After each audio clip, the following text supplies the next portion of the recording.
The Indiana Pacers returned to Bankers Life Fieldhouse Tuesday night to take on the Atlanta Hawks in their first game back from the All-Star break. The Pacers used a 27-5 run in the first quarter to take a 31-9 lead early. Paul George with the three. He had 14 first-quarter points and a game-high 26 points overall. Lance Stevenson puts Kyle Korver in the spin cycle, gets the floater to drop, and it appears as if the route was on for Indiana. But the Hawks chipped their way back into the ballgame. Butler product shoving Mack knocks down the three from the corner. And then Mack will dish off to Kyle Korver for the triple. Korver had 5 threes in the ballgame and led the Hawks with 19 points.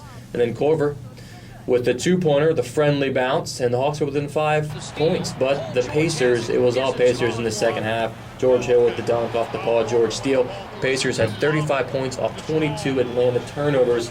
And then in the fourth quarter, Jan Mahimi with the nasty throwdown over Elton Brand and the foul. The Pacers bench was loving that one. We'll show that to you one more time. The Pacers led by as many as 19 points in the fourth quarter, and they would go on to win the ball game with a score of 108-98 over the Hawks in Indianapolis. Now the Pacers lost 4 of the last 10 games prior to the All-Star break, and Pacers coach Frank Vogel talked about how tonight's game can get them back on track and on their way to a successful second half of the season.